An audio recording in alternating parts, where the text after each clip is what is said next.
Donc, je suis en train de me filmer tout seul. Je vous parle en direct de l'île de la Réunion.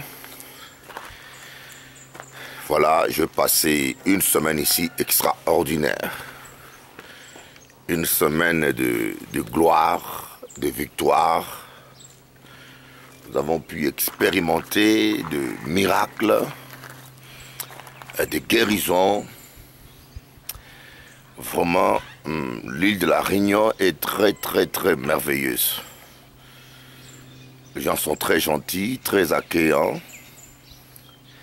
Alors je tenais à vous saluer tous en Guadeloupe et en Martinique, que Dieu vous bénisse. Je tenais à vous dire que nous sommes en train de travailler. Nous sommes en train de sillonner le monde.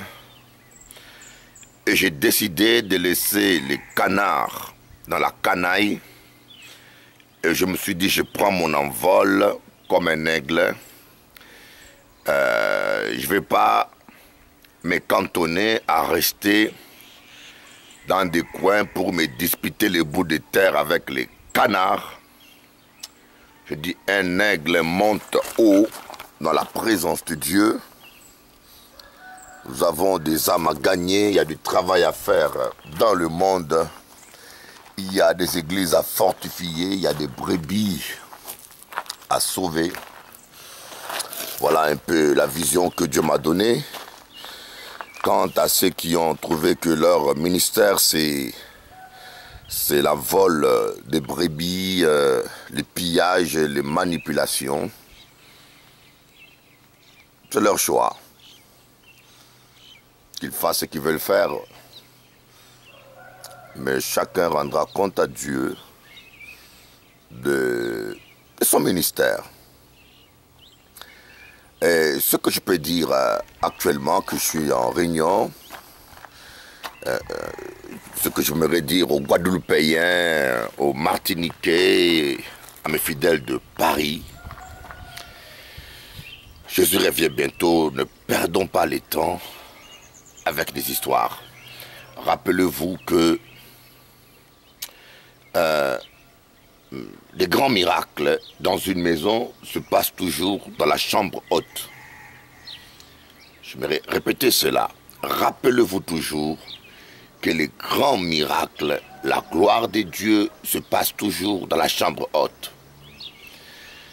Jésus a promis le Saint-Esprit aux disciples. Il leur a dit, ne quittez pas Jérusalem jusqu'à ce que vous recevez une puissance survenant sur vous et vous serez mes témoins.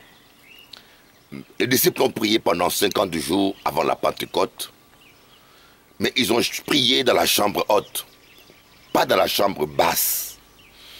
Si vous êtes en train de prier, de chercher la face de Dieu, dans la chambre basse, au rez-de-chaussée, dans les histoires terre à terre, si vous restez terre à terre, vous risquez de ne pas vivre la gloire de Dieu. Vous risquez d'aller à côté de votre destinée. Vous risquez de ne pas vivre la chose à laquelle Dieu vous a appelé.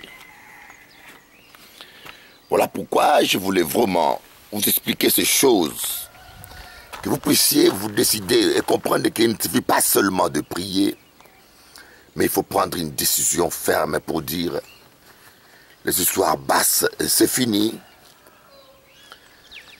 Et commencer à mettre la priorité aux choses d'en haut et de faire de votre vie une recherche continuelle de la présence du Seigneur. La résurrection des morts. Et remarquez bien que tous les morts qui ont été ressuscités dans des maisons, ils ont été ressuscités dans la chambre haute. Je tiens à vous rappeler cela. Tous les morts qui ont été ressuscités dans une maison, c'était dans la chambre haute. Le fils de la dame qui avait reçu Élisée, c'était dans la chambre haute. L'enfant de la veuve que Élie, le prophète Élie, a ressuscité, c'était dans la chambre haute. Amen. Donc que cela soit aussi dans le Nouveau Testament, vous allez remarquer tout ce que Dieu t'habita et d'autres personnes encore qui ont été reçues dans une maison, c'était toujours dans la chambre haute parce que cela était symbolique, cela était pédagogique. Et cela voulait dire simplement que si vous voulez vivre la résurrection de vos rêves, si vous voulez vivre un nouveau départ, si vous voulez vivre le miracle dans votre vie, prenez la décision de laisser les canards dans la canaille et de vous envoler comme un aigle dans les sommets de la montagne, de la présence de Dieu. Laissez les futilités, les racontages, les cancans aux gens qui préfèrent rester au rez-de-chaussée. Si vous voulez changer des standings de vie spirituelle, si vous voulez aller dans une plus grande dimension, changez, quittez les rez-de-chaussée, allez dans la chambre haute, dans votre chambre secrète et cherchez la face de Dieu. Je peux te dire seulement en un seul mot, c'est possible que tu revives tes rêves, c'est possible que tes rêves ressuscitent, à condition que tu cherches la face de Dieu dans la chambre haute. Soyez bénis et à bientôt. Moi et mes hôtes. Oh.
Merci Seigneur pour tous ceux qui sont bien pour autant, qui n'ont pas de soucis, n'ont pas de problèmes.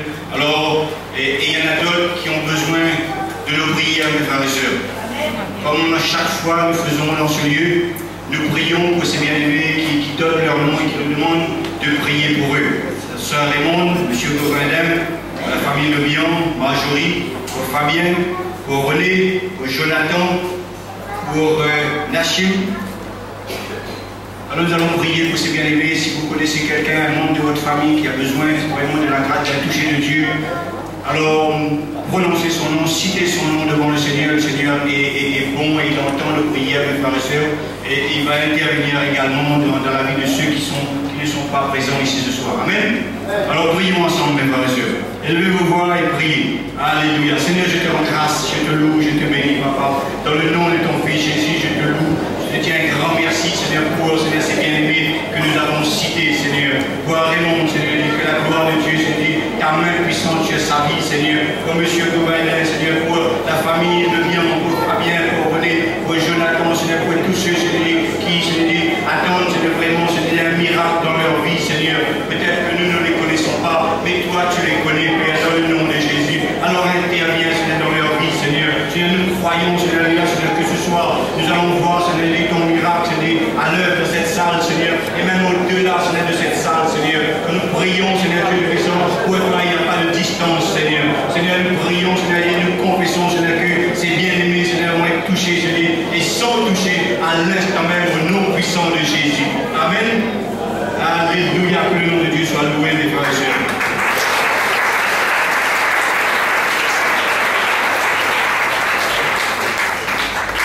Pour les frères et sœurs de l'Assemblée, ce samedi, répétition avec les ados et les adultes qui font le sketch avec Patricia, Roch, Sophie et José. La préparation de la soirée du 31. Alors soyez ici, ils n'ont pas mis l'heure, vous savez sûrement l'heure. 14 heures. 14 heures dans cette salle. Amen. Dimanche 11 novembre, frères et sœurs, nous avons un baptême dans ce lieu. Alors tous ceux qui ont donné leur nom, tous ceux qui ont rempli la fiche, nous allons nous retrouver samedi après-midi, j'ai déjà donné cette annonce, nous allons nous retrouver après la répétition samedi après-midi. Comme la plupart d'entre eux seront présents, on va se voir pendant un temps pour voir un petit peu sur ce qu'on fera dimanche matin au sujet du baptême. Alors samedi après-midi, et s'il y a un changement, vous m'avez donné votre téléphone, je vous appellerai personnellement s'il y a un changement, mais je ne pense pas qu'il y aura un changement. Pour le 31, frères et sœurs, pour notre soirée du 31, on avait 2 fiches à l'arrière, on a enlevé une fiche, on a gardé une seule, vous pouvez jeter un coup d'œil, le traiteur est arrêté, on va lui donner la première rencontre très bientôt. Nous préparons cette soirée. Et vous également, préparez cette soirée. Nous allons passer une très bonne fin d'année, mes frères et sœurs, en compagnie des frères et des sœurs. Amen. Alléluia. Alors, et à l'occasion de ce baptême, puisqu'on a l'occasion, nous allons tous le faire ensemble, tous les frères et sœurs de Saint-André et moi-même, nous invitons notre pasteur à passer la journée avec nous. Amen. Et nous applaudissons pour cela, mes frères et sœurs.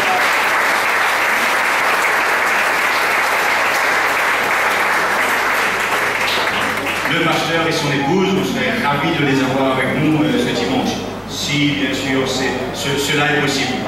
Amen. Amen. Je crois que j'ai rien oublié. Si j'ai oublié quelque chose, je vais me rattraper dimanche avec vous, frères et sœurs.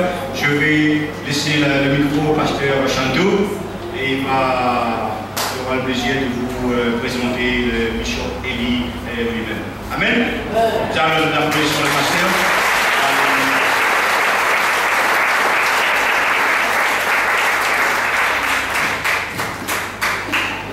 Acclamons notre Seigneur bien fort.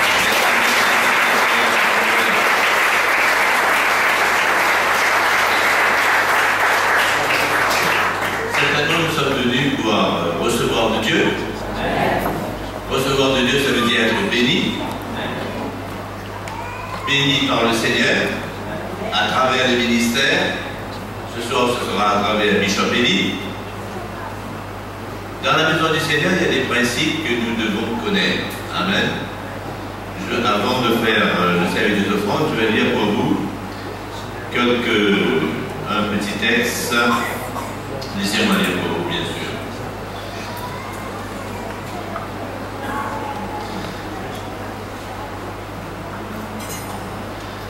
Dans Malachie, il est écrit, on n'aime pas parler de Malachie, parce qu'on ne comprend pas très bien ce qu'il veut dire et comment nous devons comprendre. Depuis le temps de vos pères, vous vous êtes écartés de mes ordonnances. Vous ne les avez point observées. Revenez à moi et je reviendrai à vous. Amen. Tout le monde dit, revenez à moi et je reviendrai à vous, dit l'Éternel des armées. Je continue, et vous dites, en quoi devons-nous revenir? Un homme trompe-t-il Dieu? Car vous me trompez, dit le Seigneur. Et vous dites, en quoi devons-nous tromper? Dans les dîmes et les offrandes, et la réponse faite.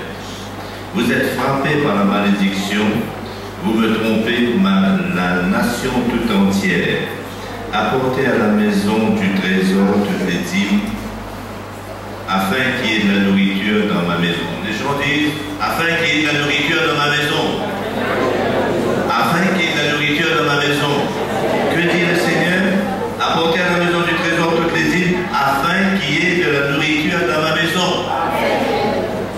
Mettez-moi de la sorte à l'épreuve, dit l'Éternel des armées, et vous verrez si je n'ouvre pas pour vous les écluses des cieux, et si je ne répands pas sur vous la bénédiction en abondance. Pour vous, dit le Seigneur, je menacerai celui qui dévore, et il ne vous détruira pas les fruits de la terre. Amen. Qu'est-ce que cela veut dire? Dans la parole de Dieu, il est écrit, pour situer le contexte, il est écrit dans le chapitre 1er que les sacrificateurs offraient des animaux en sacrifice qui n'étaient pas bien, qui n'étaient pas en bonne santé, des animaux qui étaient infirmes. La parole de Dieu va dire, quand vous offrez en sacrifice une bête aveugle, n'est-ce pas mal? Quand vous en offrez une boiteuse ou infirme, n'est-ce pas mal? Alors, quelquefois, nous disons que lorsque nous donnons à Dieu, nous voyons seulement le fait de donner à Dieu, mais lorsque nous donnons à Dieu, est-ce que c'est Dieu qui prend l'argent? Ou alors est-ce que c'est les serviteurs et les servants qui prennent l'argent pour faire l'œuvre de Dieu? Dans ce contexte, frères et sœurs, à propos de Malachie, nous voyons que lorsque les bêtes étaient boiteuses, infirmes, étaient offertes en sacrifice, Dieu n'approuvait pas. Amen. Et nous voyons également dans ce que nous venons de lire, apporter à la maison du trésor toutes les dîmes, afin qu'il y ait de la nourriture dans ma maison. Lorsque les sacrificateurs faisaient des sacrifices, qui c'est qui apportait les bêtes aux sacrificateurs? Le peuple. Donc le peuple faisait un mauvais choix. Lorsque le peuple apporte les dîmes et les offrandes dans la maison du trésor aux sacrificateurs, qu'est-ce que le Seigneur va dire? Afin qu'il y ait de la nourriture dans ma maison. Cela veut dire, si nous voulons qu'un sacrifice soit bien fait, il faut donner des moyens à ceux qui sont sacrificateurs. Amen. Coucou. On ne parle pas d'argent. Je préfère entendre la prédication, je préfère voir les signes, les prodiges, les miracles. Afin qu'il y ait de la nourriture dans ma maison. Nous voyons que lorsque les sacrificateurs, on ne leur prive de rien du tout dans leur service, dans leur ministère pour le Seigneur, le peuple est béni. Amen. Amen. C'est comme cela que nous devons comprendre. Afin qu'il y ait de la nourriture dans ma maison, Dieu va dire, mettez-moi de la sorte à l'épreuve, dit l'Éternel des armées. Alléluia. Amen. Merci Seigneur. Cela veut dire que notre offrande à Dieu doit être une offrande de qualité. Pas boiteuse, pas infime, une offrande de qualité. Et Dieu va montrer également quand ceux qui exercent le ministère aujourd'hui de la parole, ils sont à l'aise, ils ne sont privés de rien, le service qu'on peut attendre d'eux est un service également de qualité. Acclamons notre Seigneur pour ça.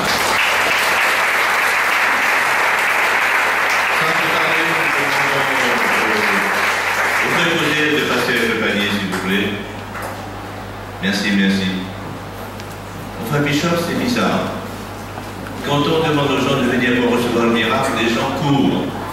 Quand nous disons aux gens de venir prendre le panier, les gens sont timides.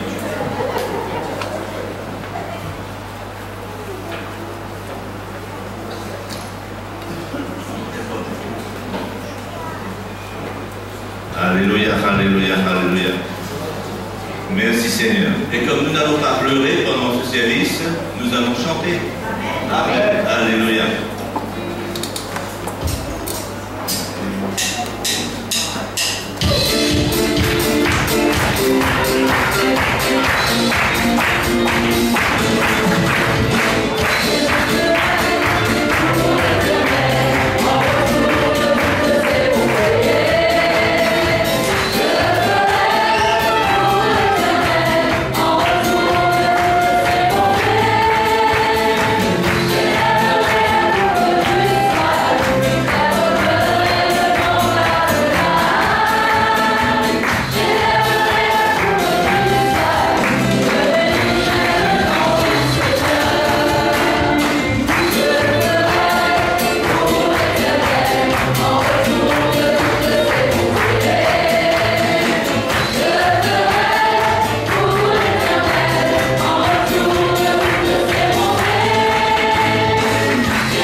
Merci pour tous ceux qui viennent du Tampon, de Saint-André.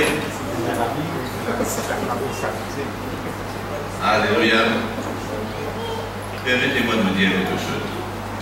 Avez-vous vu la santé de cette assemblée quand nous étions en roulement, quand les pasteurs tournaient sur cette assemblée? Faites-vous la différence aujourd'hui où il y a un pasteur qui est installé sur l'assemblée? Essayez de vous rappeler ce que j'ai dit à propos de la dîme et des offrandes. Apportez tout ce qui est nécessaire pour que le ministère soit bien rendu. Et le changement est au rendez-vous. Amen. Merci Seigneur. Nous avons quelqu'un qui est au milieu de nous. Il est grand, fort, beau, puissant. Il est encore sur la terre. Si on commence à lui dire toutes ses qualités, il risque de planer un peu. Merci Seigneur. C'est notre frère Bishop Eli Liziki. Alléluia. Tout d'abord, je vais laisser le micro un petit moment à mon frère Lucé. Come on, my brother. Alléluia.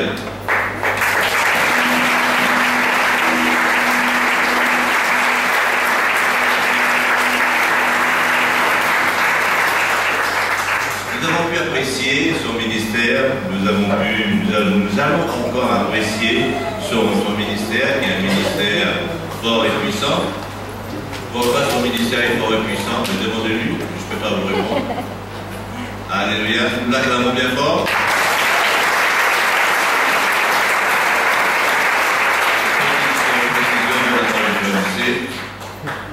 Oui, frère et soeur, j'ai oublié quelque chose. Et depuis que le Bishop Alors, pour lui, je vais parler créole. Alors, tu connais le matin le dimanche. Alors, tu connais qu'il faut emmener marmite avec gâteau. N'oublie pas.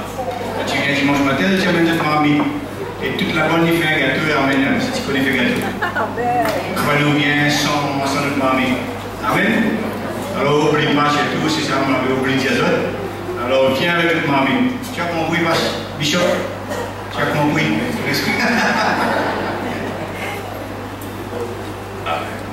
Applaudissons Jésus.